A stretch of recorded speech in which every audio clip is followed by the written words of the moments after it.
হয়েছেন ইরানের শীর্ষ ধর্মীয় নেতা আয়াতুল্লাহ আলী খামেনি। নিহত হয়েছেন খামেনির শীর্ষ রাজনৈতিক উপদেষ্টা ও প্রতিরক্ষা কাউন্সিলের সচিব আলী শামখানিও।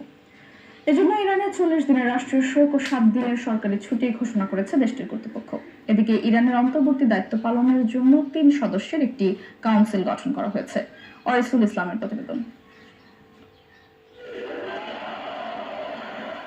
ইরানের সর্বোচ্চ নেতা আয়াতুল্লাহ আলী খামেনি নিহত হয়েছেন শনিবার রাত থেকেই এমন দাবি করছিল ইসরায়েল। মার্কিন প্রেসিডেন্ট ডোনাল্ড ট্রাম্পও একই তথ্য জানাচ্ছিলেন, তবে এই দাবি অস্বীকার করে আসছিল ইরান কর্তৃপক্ষ। কিন্তু রবিবার সকালে দেশটির রাষ্ট্রীয় গণমাধ্যম Islamic Republic of Iran broadcasting IRIB নিশ্চিত করে যে তাদের সর্বোচ্চ নেতা আর নেই।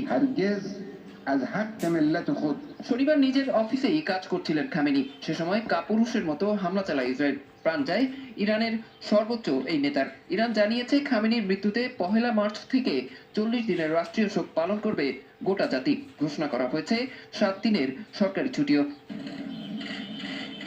এদিন খামেনির শীর্ষ রাজনৈতিক উপদেষ্টা ও ইরানের প্রতিরক্ষা কাউন্সিলের সচিব আলী শামখানিও নিহত হয়েছেন ইসরায়েলের হামলায়। মারা গেছেন আয়াতুল্লাহ আলী খামেনির মেয়ে, জামাতা ও নাতি।